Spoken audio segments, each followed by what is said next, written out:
السلام علیکم dear listeners, میں ہوں اقرا یاسین اور میں امید کرتی ہوں کہ آپ سب لوگ ایمان اور صحت کی بہترین حالت میں ہوں گے۔ آج میں ناول بسمل کی نیکسٹ پارٹ کو لے کر آپ کے لیے حاضر ہوئی ہوں، لیکن اس سے پہلے ایک چھوٹی سی ریکویسٹ ہے، پلیز ہمارے چینل کو سبسکرائب کرنا مت بھولیے گا۔ اب دیر کے بنا جلدی سے آ جاتے ہیں ناول کی جانب۔ بھوری دیواروں والے اسٹوڈیو میں پوڈ کاسٹ ختم ہو چکی تھی۔ جذباتی باتوں کا دور اختتام پذیر ہوا۔ سرمئی رنگ کی ہینلی کے ساتھ سرمئی ہی سوٹ پینٹ والے سیاہ کی کمر سے مائک اتارا جا رہا تھا۔ یہ پیک اپ کی نشاندہی تھی۔ اس کے عین سامنے صوفے پر پیر پسارے دانیہ بیٹھی تھی، مہدی کمبیر کی اسکول کی دوست اور ایک پوڈ کاسٹر۔ آس پاس ٹیم کے کچھ افراد کام سمیٹتے ہوئے نظر آ رہے تھے۔ شو ختم ہو گیا، چلو اب لائن پر آؤ، وہ صوفے پر نیم دراز ہوتے ہوئے بولی۔ مہدی نے اچنبھے سے اسے دیکھا تو اس نے اضافہ کیا، تم نے کہا کہ اگلے 10 سال تک تم شادی نہیں کرنا چاہتے، کسی کو اپنی زندگی میں جگہ نہیں دینا چاہتے، اس کا کیا مطلب ہوا؟ دانیہ نے اسے غور سے دیکھ رہی تھی۔ میں بتا چکا ہوں، فی الحال اپنی بکٹ لسٹ دیکھنی ہے، پھر اس بارے میں سوچ لیں گے۔ مائک ہٹ گیا تو وہ بھی آرام دہ انداز میں صوفے پر بیٹھ گیا تھا، چہرے پر البتہ تھکاوٹ کے آثار تھے۔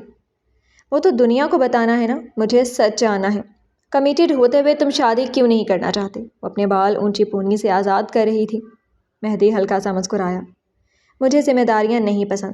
تم سوچو، صرف ایک لڑکی ہر وقت میرے ساتھ میرے کمرے میں ہوگی، وارڈروب میں اس کا حصہ ہوگا، اس کے لیے پلان کینسل کرنے پڑیں گے، اس کی پسند سے بھی کھانا کھانا ہوگا، وہ ناراض ہو تو منانے کے لیے جتن کرنے پڑیں گے، اور کسی کے نخرے بھی برداشت کرنے ہوں گے۔ مجھے نہیں لگتا میں یہ کر سکتا ہوں، لیکن مجھے لگتا ہے کہ تم یہ کر سکتے ہو۔ وہ بزد ہوئی۔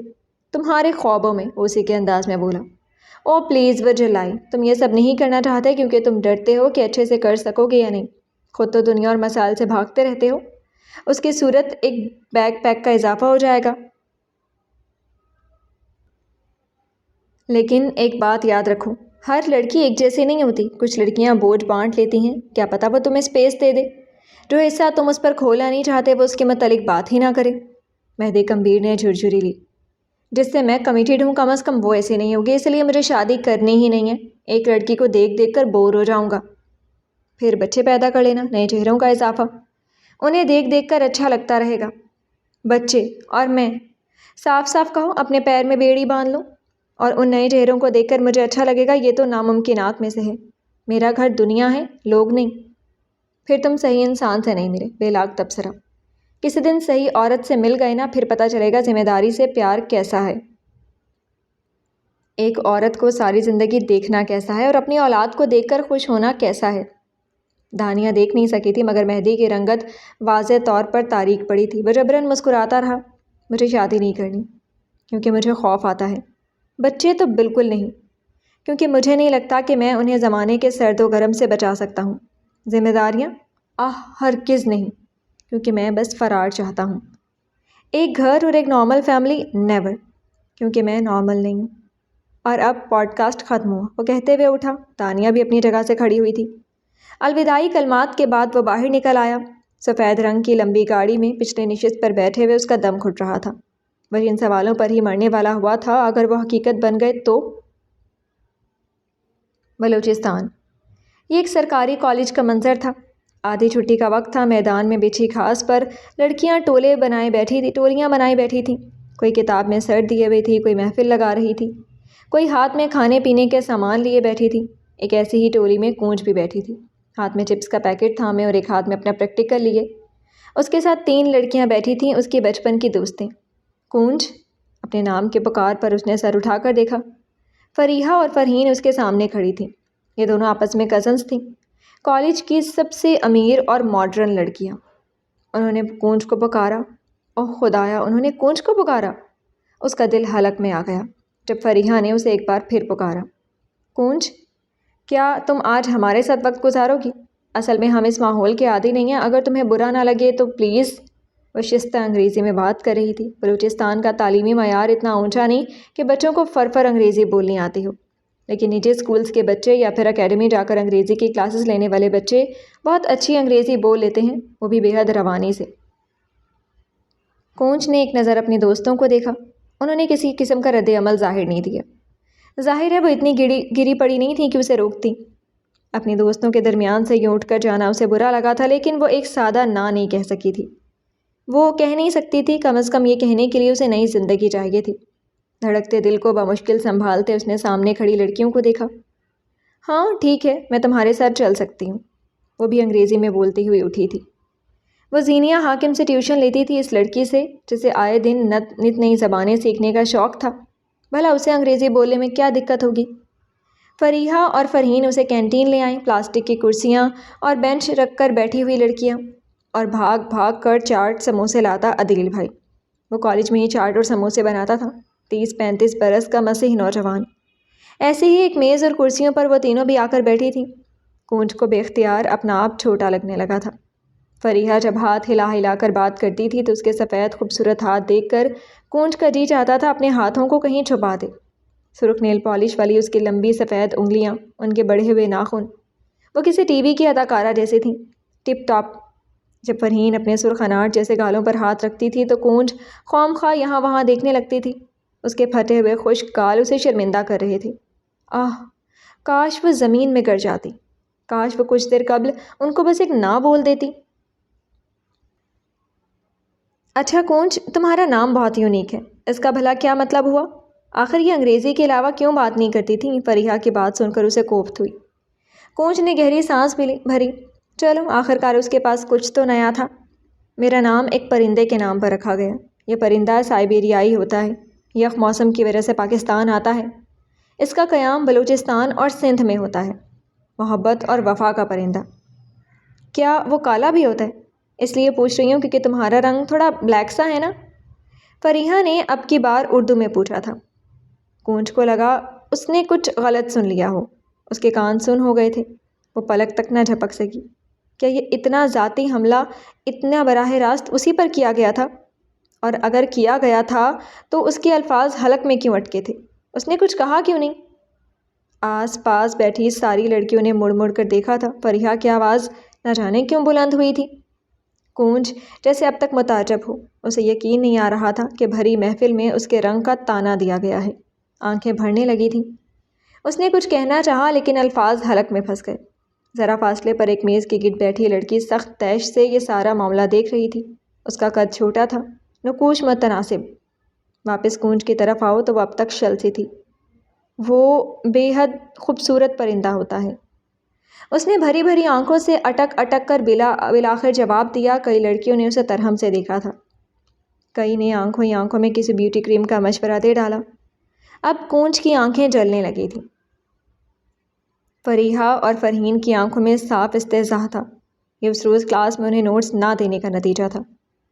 اوہ اچھا، لیکن پھر تو یہ نام تمہارے ساتھ میچ نہیں کرتا۔ وہ خوبصورت اور تم تمہارا رنگ تھوڑا۔ فریحہ کی بات کسی نے بیچ میں سے اچک لی تھی۔ اب بس اس سے برداشت نہیں ہوا تھا۔ فریحہ، تم نے کہا تھا وہ سرخ اسکارف تم نے لاہور سے لیا ہے نا؟ کوئی تھی جو چھوٹے قد مناسب نقوش والی لڑکی جو بازو سینے پر باندھے معصومیت سے فریحہ کو دیکھ رہی تھی۔ میں نے کہا تھا کیا مطلب؟ میں نے وہیں سے لیا ہے۔ فریحہ نے اپنی بات پر زور دیا۔ پستہ قد لڑکی نے سر ہلایا اور اپنے بستے کو کاندھے سے اتار کر اپنے موبائل باہر نکالا۔ چند انگلیاں دبا کر اس نے ایک تصویر کھولی۔ کسی چھوٹے سے ٹھیلے کی تصویر تھی جہاں سرخ اسکارفز کا ڈھیر سجا تھا۔ ساری لڑکیاں بس انہیں دیکھ رہی تھیں۔ کون سا سموسا، کون سی چاٹ، سب کچھ بھول گیا۔ کل لنڈا بازار گئی تھی میں، ایسے ڈھیر سارے اسکارف تھے سیم ٹو سیم۔ ویسے یار اب تم بھی کیا کرتی ہو، باتیں اتنی بڑی بڑی، اور تمہارا سٹائل تو لنڈے جیسا ہے۔ ایسے 4 اور اسکارف لائی ہوں 50-50 کے ایک، جس کو چاہیے پیسے ساتھ لائے۔ اب سے ہم بھی فریحہ اور فرحین جیسی ڈریسنگ کریں گے۔ وہ بولنے پر آئی تو بولتی چلی گئی۔ آ جاؤ کونچ، ایک تمہارے لیے بھی ہے۔ اس نے کونچ کو دیکھا، ایک جتاتی نگاہ مجمع اور ان 2 رئیس زادیوں پر ڈالی اور آگے بڑھ گئی۔ فریحہ اور فرحین تو اب تک اسی شوق میں تھیں کہ ان کے ساتھ ہوا کیا ہے۔ انہوں نے تو کونچ کو اپنی بے عزتی کا بدلہ لینے کے لیے بلایا تھا۔ آخر یہ لڑکی کون تھی؟ کونچ اٹھ کھڑی ہوئی۔ وہ اس پستہ قد لڑکی کے پیچھے نہیں گئی، اسے نہیں جانا تھا۔ وہ کس حق سے جاتی؟ نہ وہ دوست تھی نہ دشمن، وہ دونوں بس ایک دوسرے کو غیر مشروط فیورز دینے کی عادی تھیں۔ پستہ قد لڑکی وہی دینے آئی تھی۔ کرسی سے اٹھتے وقت کونچ کے قدم لڑکھڑائے تھے لیکن وہ رکی نہیں۔ ہاں اسے اپنے رنگ کی وجہ سے سبکی محسوس ہوتی تھی لیکن کسی نے آج تک محسوس کروائی نہیں تھی۔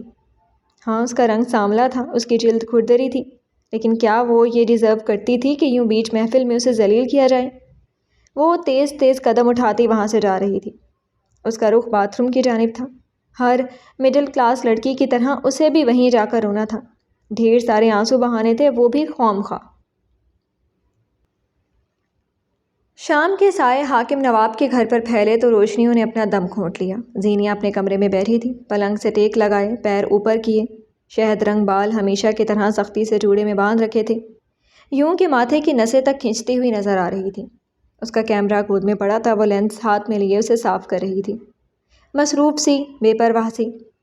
اسی لمحے کونج حاکم بھی کمرے میں داخل ہوئی، ڈھیلے ڈھالے قمیض شلوار میں ملبوس، سیاہ بالوں کو ٹوٹی میں گوندھے، ننگے پیر چلتی وہ بیڈ پر آ کر بیٹھی۔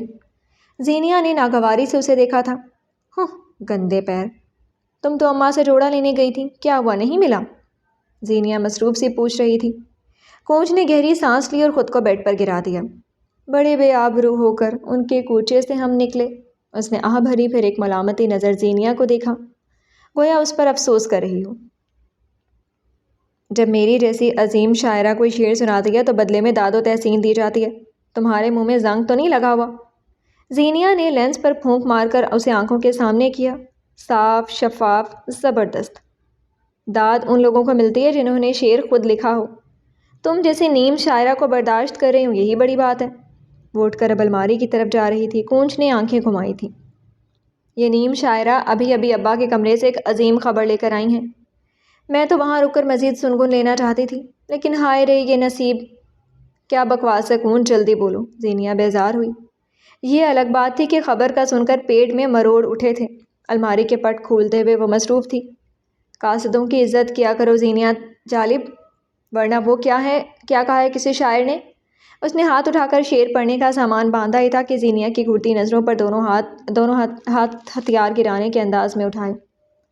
کہو کہ میرے اندر کی شاعرہ کو تمہاری یہ بد اخلاقی پسند نہیں آئی، لیکن پھر بھی بتا دیتی ہوں۔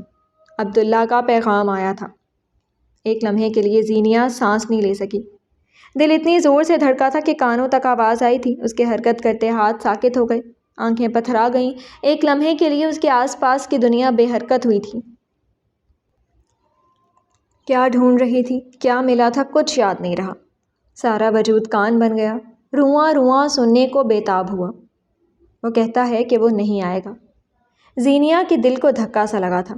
کونج کہے گئی، وہ کہتا ہے کہ انتظار میں بیٹھی رہے، پھر چاہے بال سفید ہو جائیں اور دانت جھڑ کر گریں۔ سندھی اور بلوچ قوم میں جب کسی وجہ سے کوئی مرد اپنی منگ سے شادی نہ کرتا ہو تو اس کا رشتہ کہیں اور نہیں کیا جاتا۔ اس کا منگیتر اس کے بارے میں اسی طرح کے الفاظ کہتا ہے۔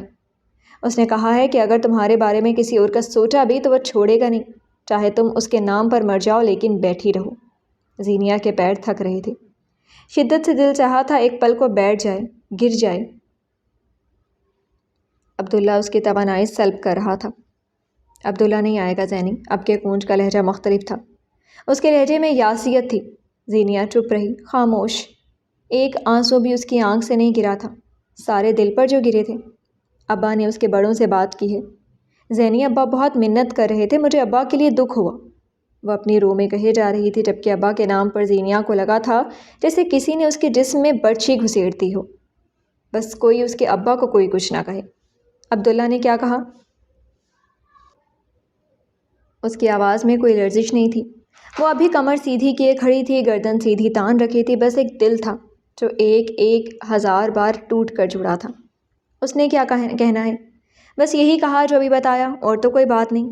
ابا رو رہے تھے زینی، مجھے ابا کے لیے دکھ ہوا ہے۔ اس کی سوئی ایک ہی جگہ اٹکی تھی، اور یہاں زینیہ حاکم کو لگا تھا جیسے اس کا دل سینے میں ہی پھٹ گیا ہو۔ ابا روئے تھے، اس کے ابا روئے تھے۔ تم اب خود کو تیار کر لو زینی، ابا تمہارا رشتہ بالات سے کر دیں گے، عبداللہ اب نہیں آئے گا، اس کا انتظار بیکار ہے۔ زینیہ چند لمحے سرخ ہوتی آنکھوں سے اسے دیکھتی رہی۔ جی میں تو آیا تھا کہ اپنی ہی بہن کا منہ نوچ لے، لیکن وہ بس چبا چبا کر چند لفظ ہی کہہ سکی تھی۔ اس کی آواز میں غراہٹ تھی، کاٹ تھی۔ عبداللہ آئے گا، اور ضرور آئے گا۔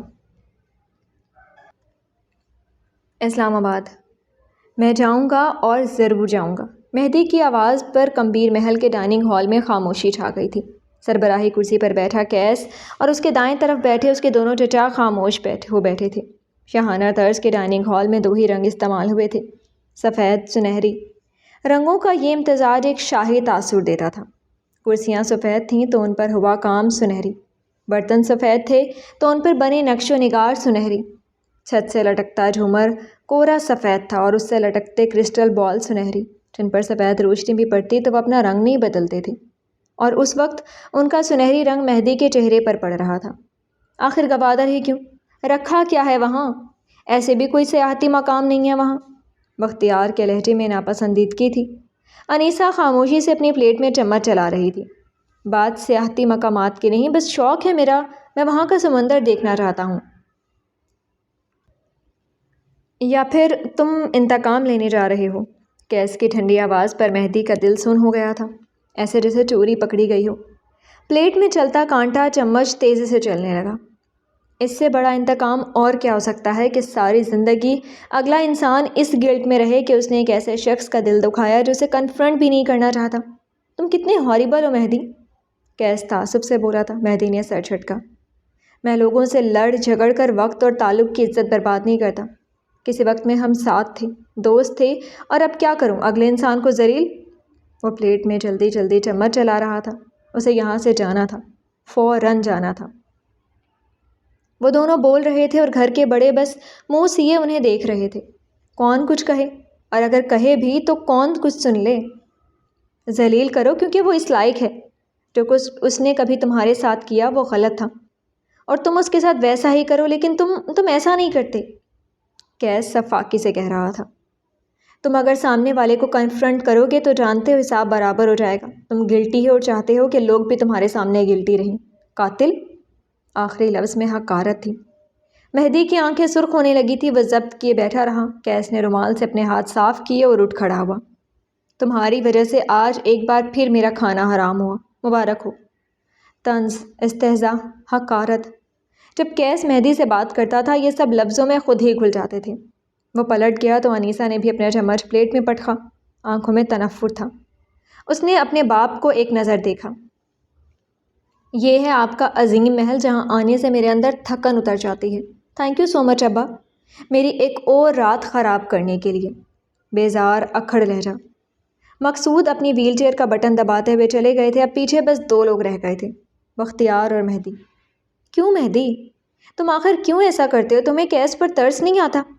اب کیا بچا ہے جو اس سے چھین لوگے؟ مہدی کمبیر نے زخمی نظروں سے انہیں دیکھا تھا۔ وہ کہنا چاہتا تھا کہ بچا تو اس کے پاس بھی کچھ نہیں۔ کیس کے پاس آپ ہیں، میرے پاس تو آپ بھی نہیں، لیکن کہنا اتنا آسان کہاں ہوتا ہے۔ اس نے بچپن سے چپ رہنا سیکھا تھا۔ اگلی بار ایسا کچھ نہیں ہوگا، اس نے بمشکل کہا۔ اسے عادت تھی ہر الزام اپنے سر لینے کی۔ اسی لمحے اس کا فون بجا تھا، غیر شناسہ نمبر۔ خیر یہ اس کے لیے کوئی نئی بات نہیں تھی۔ وہ کال اٹینڈ کرتے ہوئے اٹھ گیا۔ سفید سنہری ڈائننگ ہال اپنی ناقدری پر ماتم کنا تھا۔ بلوچستان، گوادر۔ زینیہ اپنے کمرے سے ننگے پیر باہر آئی تھی۔ اس کے چہرے پر وحشت سی تھی، آنکھیں سرخ پڑ رہی تھیں، گردن کی نسیں تک باہر کو ابھر رہی تھیں، دل گویا سینے میں ہی زخم ہوا تھا۔ عبداللہ کو کھونے کا خیال بھی اسے جامد کر دیتا تھا۔ برآمدے میں ہی واقع ابا کے کمرے سے چند آوازیں بلند ہو رہی تھیں۔ وہ دبی دبی آواز میں غرا رہے تھے۔ زینیہ بغیر دیکھے بھی جانتی تھی اس کی اماں خوف اور ادب سے منہ سیے کھڑی ہوں گی۔ ابا کی بلند آواز زینیہ کو باہر تک آ رہی تھی۔ 23 سال کی ہو گئی ہے زینیہ، اب تک گھر پر بٹھا رکھا ہے میں نے صرف اس آسرے میں کہ ایک دن وہ آئے گا اور اپنی مانگ سے شادی ضرور کرے گا۔ اب کیا کروں؟ ہاں بتاؤ مجھے، کوئی طریقہ بچا ہے کیا؟ کیا ہے کوئی آسرا؟ ان کا لہجہ بے حد سخت تھا۔ کیا پتہ وہ آ جائے، تھوڑا انتظار کر لیتے ہیں، اماں کی ہلکی سی آواز آئی تھی۔ بلوچستان میں منگنیاں ہونا اور ٹوٹ جانا ملک کے باقی صوبوں کی طرح کوئی بڑا مسئلہ نہیں ہوتا۔ ہاں البتہ کچھ علاقوں میں اسے بے حد برا مانا جاتا ہے۔ ہر گھر میں بچپن سے کسی کی منگنی طے نہیں ہوتی۔ ہاں مگر کچھ گھروں میں اب بھی ایسا ہوتا ہے۔ ان واقعات کی تعداد 3% ہے، لیکن یہ ہے۔ چھوٹے خاندان ان مسائل سے جلدی نکل آتے ہیں، لیکن بڑے خاندان چونکہ طاقتور ہوتے ہیں لہٰذا وہاں ان مسائل کو بہت بڑا سمجھا جاتا ہے۔ کہانیاں یوں بھی معاشرے کے ان مسائل پر لکھی جاتی ہیں جو کہ خواہ کم تعداد میں ہوں لیکن مسالہ ایسا ہو کہ لوگ اپنی بے ذائقہ زندگی میں اسے مکمل طور پر محسوس کریں۔ کہانی میں جن رسم و رواج اور روایات کا ذکر ہے وہ معاشرے کی قلیل سی تعداد کی کہانی ہے۔ اسے کہانی ہی سمجھا جائے، اس کے ذریعے تمام صوبے کو جج نہ کیا جائے۔ جہنم میں گیا انتظار، وہ پوری قوت سے دھاڑے تھے۔ دروازے کے پر کھڑی زینیا بھی سہم گئی۔ اب میری بیٹی کی شادی وہیں ہوگی جہاں میں چاہوں گا، بالات سے ہوگی اس کی شادی۔ الفاظ زہر کی طرح زینیا کے سارے جسم میں اتر رہے تھے۔ وہ سبز پڑ رہی تھی، سانس قطرہ قطرہ باہر نکل رہی تھی۔ کون کہتا ہے سانسوں کی ڈور کا ٹوٹ جانا ہی موت ہوتی ہے؟ زینیا حاکم کا سفید پڑتا چہرہ نیری موت تھا۔ عبداللہ اسے موضوع گفتگو بنا رہا تھا۔ اگلے ماہ آئے گی میری بہن اور نکاح پڑھوا کر جائے گی۔ اس کے اگلے دن ہم وہاں جائیں گے اور بشر کا نکاح ہوگا۔ اب بس، میری اولاد ہیں وہ دونوں، باپ میں ہوں، سارے فیصلے میرے ہوں گے۔ جا کر بتا دو اپنی اس بیٹی اور اس عاشقی کے غم میں ڈوبے بیٹے کو۔ بشر نہیں مانے گا۔ آپ ایک بار نہیں مانے گا تو مناؤ۔ 28 سالہ بیٹے کو لڑکی کے جوگ میں بیٹھا رہنے نہیں دوں گا اب۔ ان کا لہجہ اب بھی سخت تھا اور حتمی بھی۔ اور عبداللہ، اس کا کیا؟ برادری کا کیا؟ زینیا منگ ہے کسی کی، آپ ایسے کیسے اس کی شادی کریں گے؟ صاف ظاہر تھا کہ اماں عبداللہ کے حق میں ہیں۔ باہر کھڑی زینیا پل پل مر رہی تھی۔ کاش عبداللہ یوں اس کو موضوع نہ بناتا، کاش وہ آ جاتا۔ سب کو دیکھ لوں گا میں۔ عبداللہ کو بتائے گا کون؟ اور ویسے بھی عبداللہ نہیں آئے گا۔ عبداللہ آئے گا۔ دروازے کے باہر کھڑی زینیا حاکم زیر لب بڑبڑائی تھی۔ اب وہ الٹے قدم یہاں سے ہٹ رہی تھی۔ اس کا رخ بیٹھک کی جانب تھا۔ چند پل بعد وہ زمینی نشستوں سے سجی بیٹھک میں کھڑی تھی۔ ننگے پیر، برہنہ سر، شہد رنگ بال پشت پر بکھرے ہوئے، سفید چہرہ عجیب تاثرات لیے۔ ساری بیٹھک اندھیرے میں ڈوبی تھی۔ زینیا کے چہرے پر کھڑکی سے آتی چاند کی روشنی پڑ رہی تھی۔ یہ کمرے میں واحد روشنی تھی۔ چھوٹی سی میز پر ٹیلی فون رکھا تھا۔ یہ پہلی بار تھا جب وہ اس ٹیلی فون کے قریب آئی تھی۔ یہ ابا کی ملکیت تھی۔ یہاں بس عبداللہ کی طرف سے پیغام آیا کرتا تھا۔ یہاں ابا کے بھائیوں کے پیغام آیا کرتے تھے۔ یہ کونا گھر کا حصہ تھا، لیکن آج تک خطۂ غیر تھا۔ آج تک وہ اونچے قد والی لڑکی یہاں آنے کی جرأت نہیں کر سکی تھی۔ اس کے قدم آج تک اس طرف نہیں اٹھے تھے، یا پھر شاید آج تک وہ خود کو اتنا گرا نہ سکی تھی۔ گہری گمبھیر خاموشی، چاند کی ذرا سی روشنی اور گہرا اندھیرا، ان سب کے درمیان اس نے آہستگی سے ہاتھ بڑھا کر کریڈل پر پڑا فون اٹھایا تھا، ریل گھمائی۔ دل دھڑکا تھا، ہاتھ لرزے تھے۔ امیدوں کا دیا نئے سرے سے پھڑ پھڑایا تھا، گھنٹی جا رہی تھی۔ اس پہر، اس لمحے زینیا حاکم کے لیے ساری دنیا سن ہو گئی تھی۔ کال مل گئی تھی۔ ایک بھاری مردانہ آواز اس کے کانوں سے ٹکرائی۔ زینیا نے بے اختیار اپنے دل کے مقام پر ہاتھ رکھا تھا۔ وہ عبداللہ کو سن رہی تھی۔ اس نے کئی سال اس آواز کو سننے کے لیے اپنی سماعتیں بے قرار رکھی تھیں۔ وہ فون کان سے لگائے کھڑی تھی۔ دوسری طرف کوئی مرد تھا جو اسے بلوچی زبان میں سوال کر رہا تھا۔ زینیا کی زبان سے کوئی لفظ ادا نہیں ہو سکا۔ وہ کئی لمحے ساکن کھڑی رہی۔ الفاظ اس وقت کوئی حیثیت نہیں رکھتے تھے۔ اسے سمجھ نہیں آیا اس پہر، اس لمحے کون سا معتبر لفظ کہے۔ یہ گفتگو ایک عرصے سے ٹالی گئی تھی، نہ جانے مزید کتنا عرصہ ٹالی جائے گی۔ یہ گفتگو روح کو چاشنی بخشے گی یا حلق میں زہر انڈیلے گی۔ کافی دیر بعد بڑی دقت اور مشکل سے چند الفاظ اس کی زبان سے پھسلے تھے۔ عبداللہ۔ یہ محض نام نہیں تھا، ایک پکار تھی جس میں صدیوں کی پیاس تھی۔ عبداللہ۔ اس نے آنکھیں بند کر کے ایک بار پھر پکارا۔ کئی لمحے، کئی ساعتیں وہ بس اس لمحے کو محسوس کیے گئی۔ وہ اس احساس کو جذب کرنا چاہتی تھی کہ زینیا حاکم عبداللہ سے مخاطب ہے۔ کئی سالوں سے تمہارا انتظار کیا ہے، اس کی آواز میں لرزش تھی۔ دوسری جانب مرد نے کچھ کہنا چاہا۔ شش، کچھ مت بولنا، آج بس سنو عبداللہ۔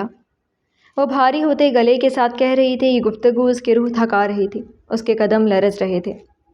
جب سے ہوش سنبھالا تمہارا نام اپنے نام کے ساتھ سنا، اتنی عادت ہو گئی کہ اب چھوٹ ہی نہیں رہی۔ اس کے لہجے میں روانی آ رہی تھی۔ چاند کی روشنی میں اس کی سنہری آنکھیں چمک رہی تھیں۔ وہ فون ہاتھ میں پکڑے کھڑی تھی، دوسری جانب خاموشی تھی۔ میرا قد خاندان کی ساری لڑکیوں سے اونچا ہے، لیکن اماں کہتی ہیں کہ جب عبداللہ میرے ساتھ ٹھہرے گا تو وہ زیادہ اونچا لگے گا۔ میں نے تمہارے ساتھ کھڑے ہونے کا انتظار کیا ہے عبداللہ۔ اس کی آواز میں نمی گھل رہی تھی۔ دل بھاری ہو رہا تھا، ہاتھ لرز رہے تھے۔ دوسری طرف موجود مرد خاموش رہا۔ میں بہت خوبصورت ہوں، سب کہتے ہیں، لیکن سب کہتے ہیں کہ عبداللہ مجھ سے زیادہ خوبصورت ہے۔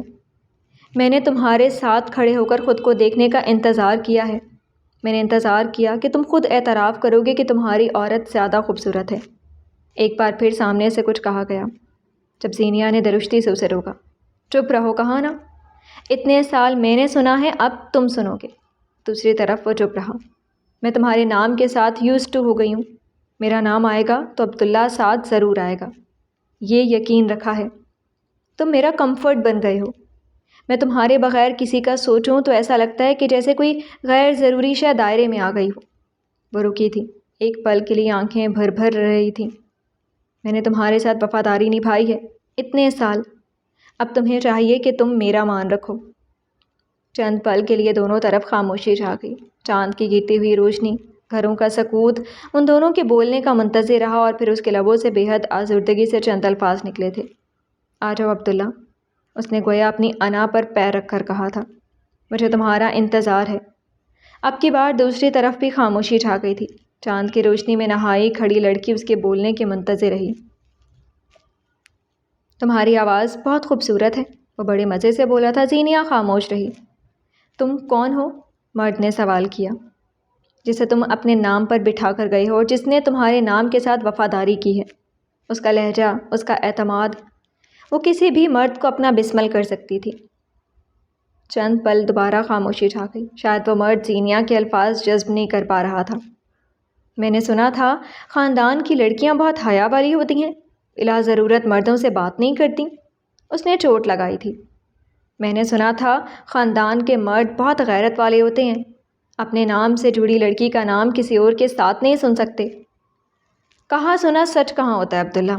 اس نے استحضاء سے سر جھٹکا تھا۔ اسے یہ نام لینا بہت پسند تھا، نہ جانے کیوں مانوسیت سی محسوس ہوتی تھی۔ دوسری جانب ایک بار پھر خاموشی، شاید وہ ٹھہر ٹھہر کر بات کرتا تھا۔ کیا تم نے واقعی میرا انتظار کیا ہے؟ وہ نہ جانے کیا سننا چاہتا تھا۔ نہیں، اس نے ایک لفظی جواب دیا۔ میں نے کبھی تمہارا انتظار نہیں کیا، میں نے تمہارے آنے کا یقین رکھا ہے۔ تمہیں آنا چاہیے عبداللہ۔ آخر میں وہ جانے کیا جتا رہی تھی؟ چاند کی روشنی ٹھہر ٹھہر کر اسے دیکھ رہی تھی۔ وہ خاموش ہوتی تو اندھیرے کو بے چینی ہونے لگتی۔ میں کیوں آؤں؟ کیا تمہیں مجھ سے محبت ہے؟ مجھے تم سے ضد ہے، وہ ترکی بترکی بولی۔ اگر تم کہتی تمہیں مجھ سے محبت ہے تو شاید مجھے زیادہ مزہ آتا۔ وہ جیسے مایوس ہوا تھا۔ زینیا نے آنکھیں بند کر لیں۔ آنسو اس کی آنکھوں سے نکلنا چاہتے تھے۔ فون کی دوسری طرف موجود انسان اس کے بس میں تھا کہ ان آنسوؤں کو خوشی کے آنسوؤں میں بدلے۔ آ جاؤ عبداللہ، اس نے انا پر پیر رکھ کر ایک بار پھر پکارا تھا۔ میرے انتظار میں بیٹھ کر بوڑھی ہو جاؤ تب بھی نہیں آؤں گا۔ اب کہ وہ آنسوؤں پر بند نہیں باندھ سکی تھی۔ گرم گرم آیا اس کے گالوں پر بہہ گیا تھا۔ لوگ کہتے تھے وہ نہیں آئے گا، وہ جواب دیتی تھی۔ اب تو وہ خود جواب دے رہا تھا، لوگوں سے کیا کہے؟ انتظار دیمک بن کر تمہیں کھا جائے گا تب بھی نہیں آؤں گا۔ آہستگی، بے حد آہستگی سے وہ نیچے بیٹھتی چلی گئی۔ کمر تھک کر ٹوٹ چکی تھی، ہمت ختم، حوصلہ زائل، اعصاب کمزور۔ اب مزید وہ کھڑے نہیں ہو سکتی تھی۔ عبداللہ، صرف عبداللہ اسے توڑ دیتا تھا۔ عبداللہ اسے رلا رہا تھا، بس وہی رلا سکتا تھا۔ تمہیں مجھ سے ضد ہے تو اسی ضد میں چل کر مرو۔ عبداللہ تمہارے لیے کبھی نہیں آئے گا۔ وہ رو رہی تھی، بری طرح رو رہی تھی۔ عبداللہ اسے اسی طرح رلاتا تھا، صرف وہی اس کی باتیں، اس کا انتظار ہی رلاتا تھا۔ زینیا نے فون کو ہاتھ میں اونچا پکڑ کر ہوا میں بلند کیا اور ایک ہاتھ منہ پر رکھ کر ہچکیوں سے رونے لگی تھی۔ گھٹی گھٹی سسکیاں فون کے اس پار اس مرد کو سنائی دے رہی تھیں۔ نہ جانے کیوں اسے تسکین نہ ملی۔ کافی دیر تک وہ اسی طرح خاموش آنسو بہاتی رہی۔ کافی دیر تک وہ بچوں کی طرح بلک بلک کر روتی رہی۔ وہ عبداللہ کے علاوہ کسے دیکھنے کی خواہش کرے گی؟ کوئی اسے دیکھے گا تب وہ کیا کرے گی؟ کوئی اسے سننے کا حق نہیں رکھتا، وہ کسی اور کو سننا نہیں چاہتی تھی۔ عبداللہ کہاں آ کر اسے توڑ رہا تھا۔ کئی لمحوں بعد اس نے اپنی نم آنکھیں رگڑ کر صاف کی تھیں۔ چند پل بعد اس نے ٹیلی فون ایک بار پھر کان پر رکھا۔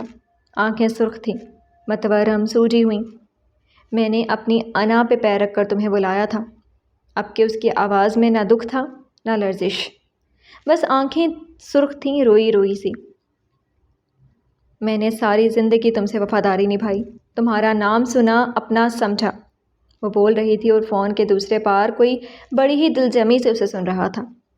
تمہیں نہیں دیکھا تو کسی کو نہیں دیکھا، تمہیں نہیں سنا تو کسی کو نہیں سنا، لیکن تم نے مجھے عرش سے اٹھا کر فرش پر پھینکا ہے، لیکن میں دوبارہ تم سے آنے کے لیے نہیں کہوں گی، ٹھیک ہے؟ درست، بس تمہیں کبھی معاف نہیں کروں گی۔ تم اتنی مضبوط نہیں ہو جتنی بنتی ہو، سفاک ظالم تبصرہ۔ میں ذرا بھی مضبوط نہیں ہوں، میں ڈھیٹ ہوں عبداللہ۔ میں ان لڑکیوں میں سے نہیں ہوں جو ایک مرد کے آسرے پر بیٹھے بیٹھے خود کو تباہ کر لیں گی۔ مجھ پر سب سے زیادہ حق میرا ہے۔ میں اب کبھی تمہارا انتظار نہیں کروں گی، اب آؤ گے تب بھی میں تمہارے لیے نہیں ہوں گی۔ وہ اسے جتا چکی تھی، دل کو کون بتائے، تمہاری آواز بہت خوبصورت ہے، تم… بس مزید کچھ بھی سنے بغیر زینیا نے کال کاٹ دی تھی۔ دل ایک دم خالی ہو گیا تھا، روح پر گہرے زخم لگے تھے، اس کی ساری دنیا کھنکتا برتن بن گئی۔ عبداللہ نہیں آئے گا، اس نے خود سے دہرایا اور اٹھ کھڑی ہوئی۔ آنکھیں سرخ تھیں، جسم نقاہت زدہ، دل ٹوٹ کر کرچی کرچی ہوا تھا، لیکن وہ اب نارمل تھی، اسے نارمل رہنا تھا۔ اسے کمرے میں جا کر اپنی بہن کا سامنا جو کرنا تھا، اپنا زوم وہ توڑ نہیں سکتی تھی۔ عبداللہ اب نہیں آئے گا، وہ خود سے دہراتی ہوئی باہر جا رہی تھی۔ اجلی چاندنی، خالی بیٹھک، یاسیت سے اسے جاتے دیکھتی رہی۔ کاش وہ اتنی مضبوط ہوتی جتنی نظر آتی تھی۔ اپنے کمرے کی طرف جاتے ہوئے اس کا ٹوٹا دل، نم آنکھیں اور لرزتا لہجہ بس ایک ہی سطر دہرا رہے تھے، عبداللہ نہیں آئے گا۔ جی تو ڈیئر لسنرز، کیسے لگی آپ کو آج کے ایپیسوڈ؟ کمنٹ سیکشن میں ضرور بتائیے گا، مجھے تو بہت مزے کی لگی ہے۔ اب پھر حاضر ہوں گے نیکسٹ ایپیسوڈ کے ساتھ، اجازت دیجیے، اللہ حافظ۔